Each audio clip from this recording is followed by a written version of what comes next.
Professor Luiz Henrique Bercê, Física. Vamos começar aqui, gravar algumas aulas, né, de dinâmica, né? Hoje é a primeira aula de dinâmica. Nós passamos pela cinemática, né? Cinemática, nós trabalhamos a questão dos movimentos, né? Sem levar em consideração as suas causas, né? Agora a gente vai entrar na dinâmica, onde a gente vai avaliar quais são as causas, né, que trouxeram alterações no estado de movimento do corpo, a relação entre forças e as causas, ok? Então, alguns conceitos importantes que a gente precisa definir antes de adentrar nessa matéria aí que é muito bacana, muito legal essa parte da física. Bom, primeiro a gente precisa entender o seguinte: na natureza nós temos 4 tipos de interações, tá? Nós temos a interação gravitacional, tá? Relacionada com massas, né? Nós temos a interação eletromagnética, né? As partículas que possuem cargas. Nós temos a interação nuclear forte e fraca, tá? Essas 4 interações, por vezes, dão origem a essa questão de atuação de corpos, né? Onde tem a presença das forças, tá?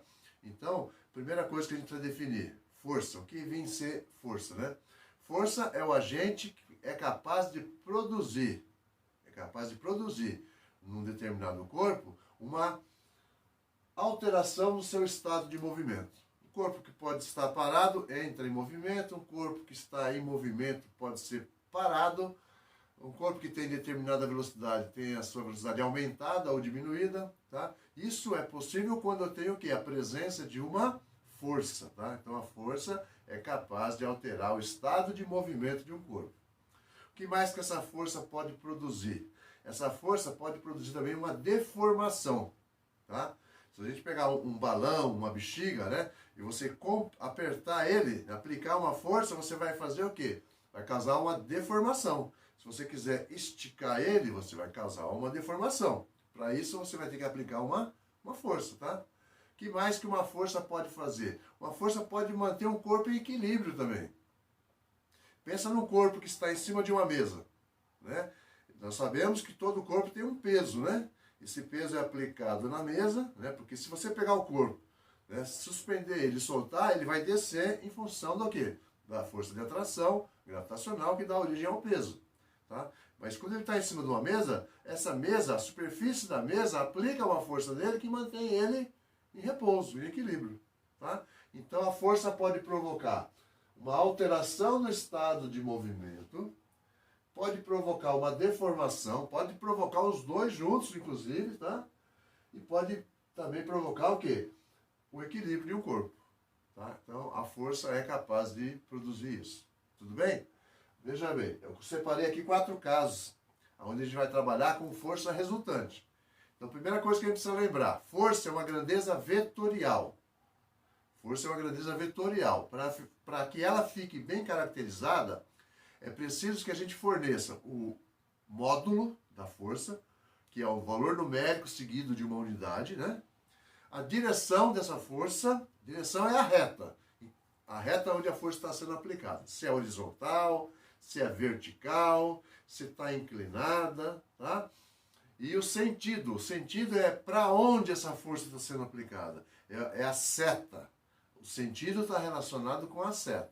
Então, módulo, direção e sentido. Então a gente vai precisar trabalhar bastante o conceito e a forma de cálculo de vetores, tá? É importante a gente dominar bem essa parte aí, tá? Então eu separei 4 casos aqui de 2 forças que atuam no mesmo corpo, tá? Forças concorrentes no mesmo corpo. Primeiro caso: 2 forças que têm mesma direção, ó, são paralelas, mesma direção e mesmo sentido. Nesse exemplo, elas atuam para cá. Como é que eu calculo a força resultante disso? Quando as forças têm mesma direção e mesmo sentido, eu vou somar o valor dessas forças. Então eu somo o valor dessas forças, tá? Segundo caso, né? Direções, a mesma direção, né? E sentido contrário, né? Uma força atua para um lado, a outra força atua para o outro lado. Elas são opostas. Nesse caso, a gente vai fazer o quê? A gente vai pegar o valor da maior força e subtrair a menor força. Então a gente faz uma subtração. Lembrando que a resposta é dada sempre em módulo, tá? Terceiro caso, eu tenho uma força na horizontal, outra força na vertical. São forças perpendiculares, forças ortogonais, forças que formam entre si um ângulo de 90 graus. Nesse caso, ó, eu construí a resultante pelo método paralelogramo, né? Eu tracei uma linha paralela a F1, passando pela extremidade de F2, e tracei uma linha paralela a F2, passando pela extremidade de F1. E aonde eu cruzo essas linhas é justamente aonde vai estar a minha força resultante, ó, do início ao final. Então aqui a gente tem um triângulo retângulo. E essa força resultante, ela coincide com quem? Com a hipotenusa. Como é um triângulo retângulo, aqui a gente aplica o teorema de Pitágoras, tá? O quadrado da hipotenusa, que é a força resultante, é igual à soma dos quadrados dos catetos, ok? Então veja bem, forças de mesma direção e mesmo sentido, a gente fala que o ângulo delas, ó, perpendicular, eu fecho, elas ficam com a mesma direção e mesmo sentido. Então o ângulo entre elas é zero, tá? Quando as forças são opostas, a gente fala que o ângulo era 90, eu abro até 180 graus, tá? 180 graus. Então é 0 graus, 180 graus e 90 graus.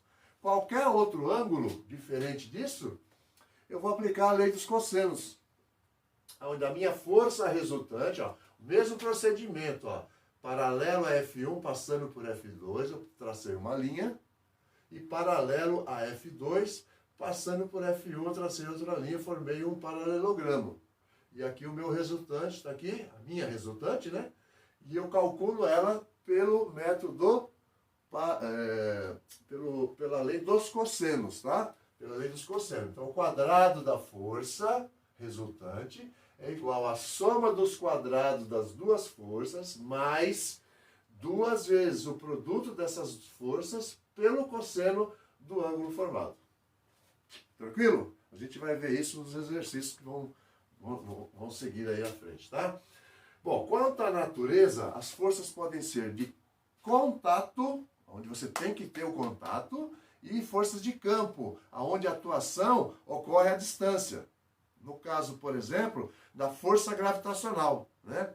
O planeta Terra atrai os corpos que estão nas suas proximidades, mas não há um contato, né? Simplesmente o corpo sente essa força e é atraído, tá? Essa é uma força de campo. A gente tem força de campo gravitacional, força de campo magnético, força de campo elétrico. Então, são forças que não há necessidade de haver contato, beleza? E a força de contato. Essa tem que ter o contato entre as partes, né? Então, eu tenho aqui, no exemplo, uma pessoa que vai chutar uma bola. Então, o que acontece? A pessoa chuta a bola, no início a bola sofre uma deformação, tá? Deforma, e depois ela entra em movimento.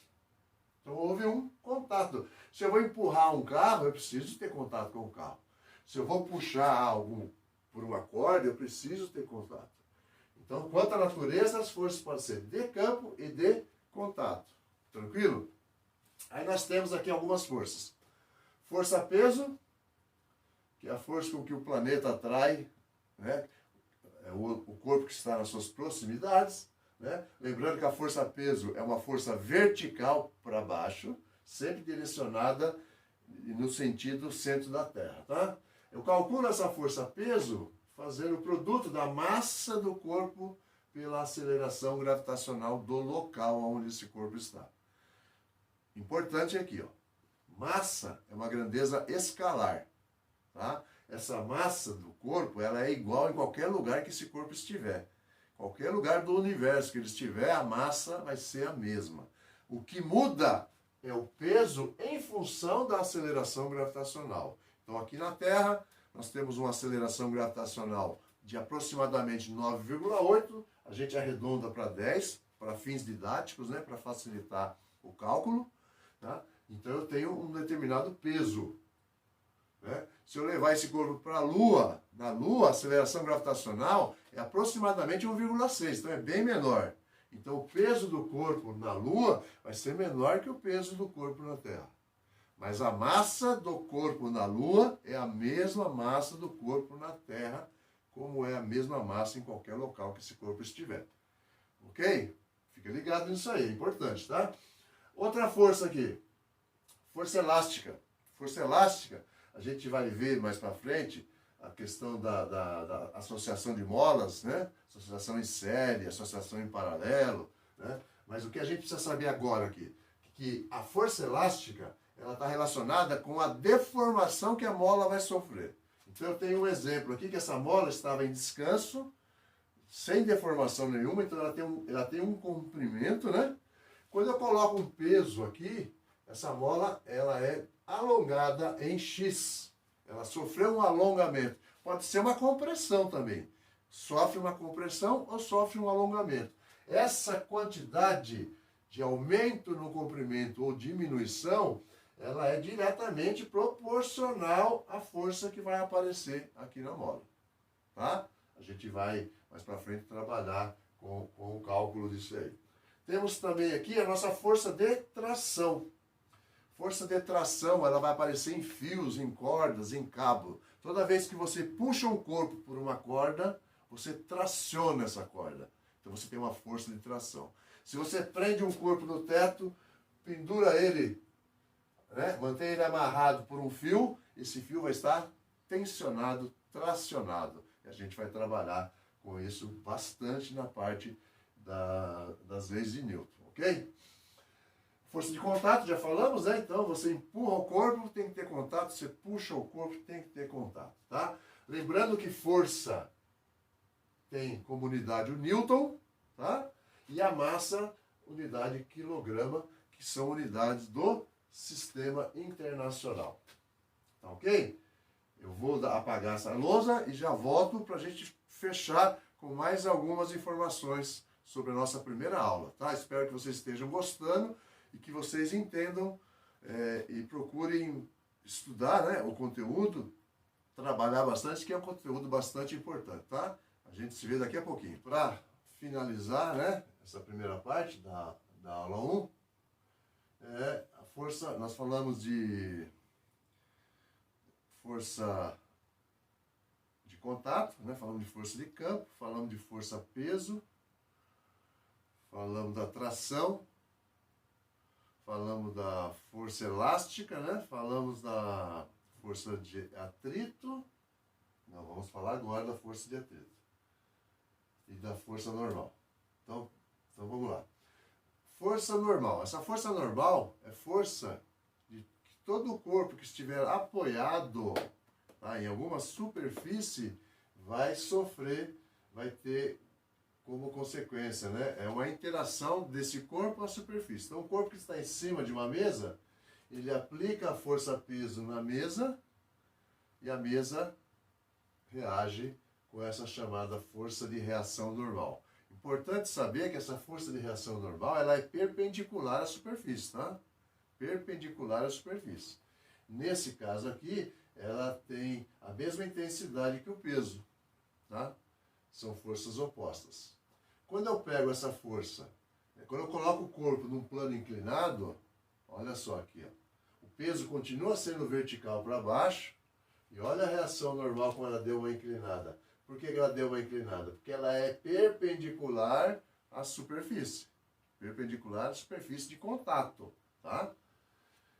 Nós temos aqui um outro exemplo, ó, uma esfera que está presa por um fio numa parede. Então o que acontece? O peso puxa essa esfera para baixo, essa esfera encosta na parede, e olha a reação normal aqui, ó, perpendicular à parede, certo? Tranquilo? Então nem sempre a força normal é oposta ao peso, tá? Nem sempre ela é oposta ao peso. E a força de atrito, que a gente vai trabalhar mais para frente, mas a fórmula para cálculo da força de atrito é essa aqui, ó. Coeficiente de atrito vezes reação normal do apoio, tá? Essa força de atrito, nós temos dois tipos de atrito, chamado atrito estático e o atrito dinâmico.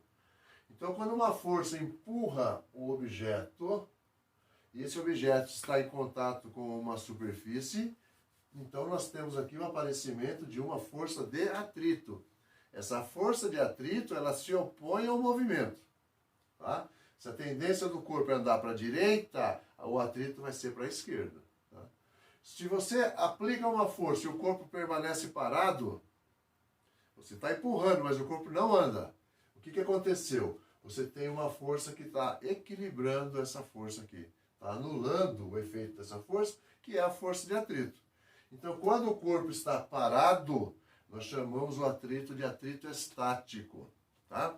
Esse atrito estático, ele vai aumentando na medida que você aumenta a força. Tá? Você empurra, o corpo não anda. A sua força de atrito é igual à força que você está aplicando ali. Você aumenta essa força, o corpo continua parado. Por quê? Porque a força de atrito aumentou também. Essa força de atrito ela vai aumentar até o limite. Existe um limite para que ela consiga manter o corpo parado, que é o nosso atrito estático, tá? Quando você aplica uma força acima desse limite, o corpo começa a deslizar. E quando o corpo começa a deslizar, continua agindo uma força de atrito, só que essa força de atrito agora não é mais o atrito estático. É o que nós chamamos de atrito dinâmico. O corpo está em movimento, mas existe o atrito dinâmico, tá?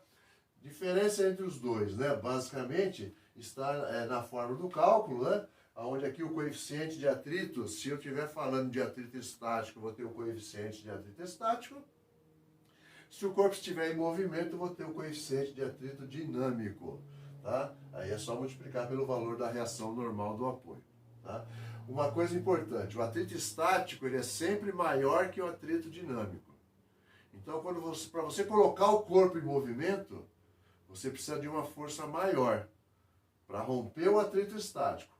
Quando o corpo entra em movimento, aí você precisa de uma força menor para manter o corpo em movimento. Tá ok? Ficou claro essa diferença do atrito estático e dinâmico?